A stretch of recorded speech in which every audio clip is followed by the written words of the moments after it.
Hey, what's going on guys, it's Amir, and in this video I want to bring to you a little time lapse or an overview, if you want to call it, of my progress over the months from month number 0 to month number 18 of where we at with my hair transplant and the results. So if you are in the market of getting your own hair transplant done, you kind of have a good idea of what to expect and how the hairline, basically your entire hair, grows out and progresses over the months. So I just want to share my story with you guys. So with that being said, let's go ahead and jump right into the video. This was actually my starting point right over here. As you guys can see, the beginning of my recession of my hairline over here, that was basically making not just a widow's peak, it was making a proper V in the beginning. I didn't know how bad it was until I got all the examinations and everything done. The second thing is going to be obviously the crown area. The crown area was the place where my hair loss first started, and this is the area I wanted to get taken care of the most, and which was the main motivator behind my hair transplant. And here's the right side of my hairline. You can see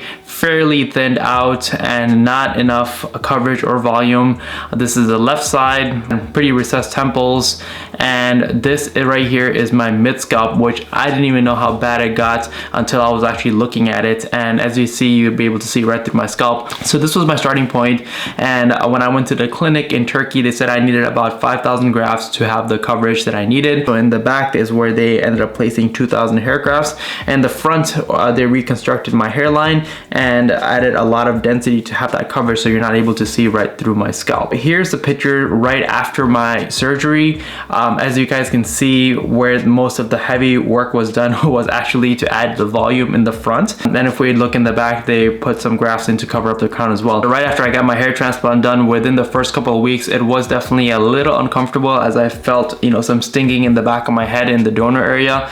This was a picture of my donor area literally the first week after I got back. So it did look kind of scary. I was like, I don't know if it's going to recover. 5,000 grafts may be a lot, and this is considered a big job, especially according to American standards. So I was a little concerned, but I was like, let's just hope for the best and see where it goes. And then right after that, within the first month, my hair started to actually grow out pretty good. So as we see over here, the front of my hairline was looking pretty good with the new grafts that they placed in.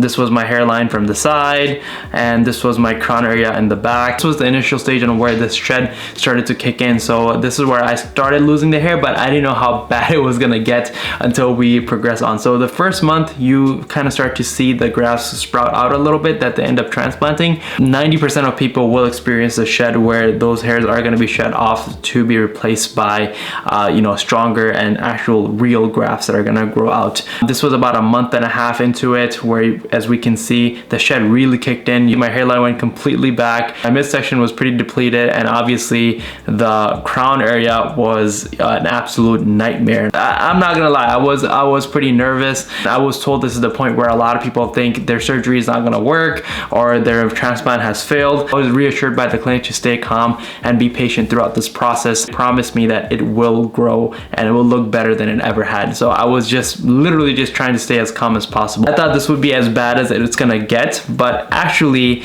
it got worse. My hairline completely gone. Right over here, if we zoom in, completely gone from both sides. And same thing, my crown area absolutely demolished. And at this point, nobody even knew I got a transplant, or if I told them that I did, nobody would believe it. They're like, where's your hair, man? And after the 2.5 point mark was when my native hairs, so that bridge in between that we talked about, that was the area that started to grow a little bit. So it kind of helped, even those longer hairs helped cover up the front section a little bit. So at my 2-month mark was when the shed started to look a little bit better because of the hair on the side kind of growing, which helped cover it up a little bit. But by no means was I seeing any new hair growth. So this was a time when I was wearing a lot of hats just to not just protect the area, but to cover my head. This was borderline embarrassing to just walk out like that. So at month number 3 was when the shed finally stopped. As you can see over here, the hair on the front finally grew out a little bit, but honestly I think we got pretty close over here to the point of where how I looked before I got my hair transplant. So this was finally a look that I was pretty much used to living for the past past few years. So at this point I was like, okay, we're finally recovering. So here's a picture of my donor area at my 4-month mark. As you can see, the donor area finally looked a lot better. It got to the point where you couldn't tell that it was actually touched, and you know, there's been hair that's been extracted from it. And at that point, it was when I actually started to see some real growth coming in at the 4-month mark. As you can see, the front area of my head finally all covered, looks nice. My hairline actually started to come in, which was absolutely insane because I've been learning to live without a hairline for the past almost 6 years, and it was crazy to see some growth coming in. This was the first, I guess, fruits of the labor, if you want to call it, that I saw, and this is where I finally saw some sort of growth in. I finally started to look somewhat normal, and even people around me who knew I went to go get a hair transplant, they're like, yo, like your stuff is coming in. And you know, that's when I knew we were finally past that hump, and the rest of the journey from that point on was going to get a whole lot easier. This was me at my 6-month mark, pretty much full head of hair, full hairline, and it looks absolutely amazing. And here's a video of my hairline finally filling in. And by the way, this is in normal and natural light. As you can see over here, what I'm gonna do is turn on the studio light, and this is a super bright light, so this way you're able to see everything. And right here is where, you know, you still see a little bit of thinning on the crown, but it is not nearly as bad as it was when we first got into the hair transplant. So even at this point, it was even hardly noticeable, even in bright light. That's when I was like super happy and thankful that, hey, you know, it's finally paying off, and everything just became easy after the 6-month mark. This is my donor area at the 6-month mark as well, and this is me getting a fade. It's hardly visible to see any scars or any over harvesting or anything that shows that my donor area looks depleted, especially after getting 5,000 grafts extracted all at once. Honestly, after the 6-point point, I think I got pretty much a good like 60 to 75% of my results.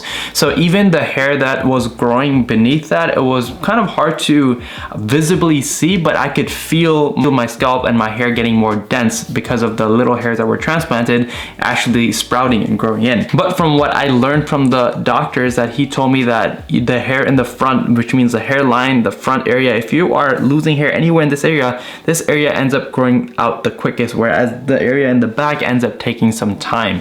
So I knew I had to be a little bit more patient for that hair to grow in. And with that being said, this is a picture of my scalp, or of my crown area at my 8-month mark. And this is in super bright studio light, but in a day-to-day situation, again, this was still way better than where I came from. So pretty much I got 100% of my results in the front area within the first 6 to 8 months. That's what I called the phase 1 of the hair growth journey. And the phase 2 was me kind of just waiting around on the scalp. And I knew since we did only implant about 2,000 grafts in the back and 3,000 in the front, the results in the front would be definitely a lot more drastic than the ones in the back. Here's a video of my scalp, and again, bright studio light of the crown area. And this is me kind of trying to part it, trying to show you. And this pretty much took the longest to grow in, but when it finally did, I was finally at a point of contentment. And overall, I think after a full year of my journey, I pretty much have a new facial structure thanks to my new hairline, and thanks to, you know, all the added density and thickness of my hair.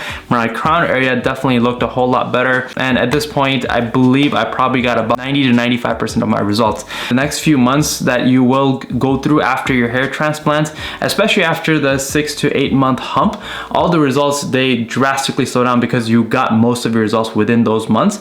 But nevertheless, I do recommend taking a bunch of photos and videos so you're able to better track if you're seeing the progress or not. Same thing for me, it's hard to put an accurate measurement on if my hair went from anything crazy from month number 10 through month number 18. Got most of my results on earlier, but nevertheless, this is me 18 months later. And as you guys can see, I'm gonna give you a close-up of, you know, my hairline, nearly damn perfect. Again, those gaps that you guys once saw at one point, those are pretty much filled in as well. Again, nothing too bad. Yeah, and there's like literally no hair fiber or anything in my hair.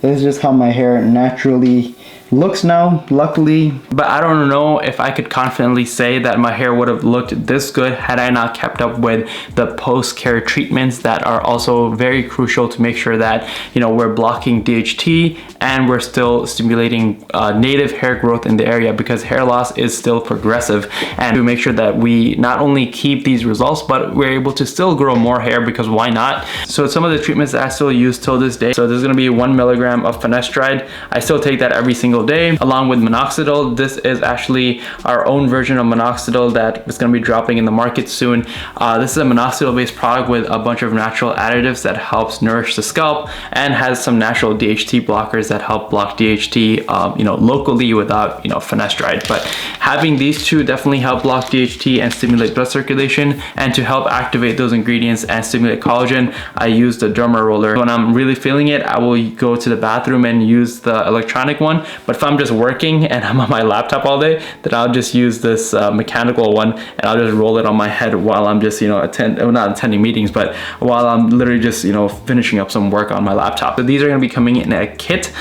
So if you're interested in getting your hands on this treatment, there is going to be a link in the description to get on the wait list, so you'll be notified as soon as it drops. These three are going to be my go-to treatments which I've been using for the past few months to ensure that there's going to be no further loss. So I'm actually going to be taking a group of people to get their hair transplant done on October 1st through the 4th. So if you're planning on getting it done at the place that I went to with the same team and everything, there's going to be a link in the bio to go ahead and come with me and join me on the tour, and I'll be there holding your hand throughout the entire process. And if you can't make it throughout those dates, I'll still include the information of the clinic I went to, so you can go ahead and check them out whenever you want to go. But anyways, I hope this video gave you some insights, some ideas, some inspiration on what to expect when you're getting your hair transplant done, whether you're doing it here in the US or in Turkey, kind of how your hair loss progresses and how kind of like how those phases of hair growth progresses after your hair transplant. So anyways, if you guys enjoyed this video, let me know by giving it a thumbs up. If you have any questions for me, leave it in the comment section below and I'll try my best to get it back to you. Until then, I'll see you guys in the next video. Peace.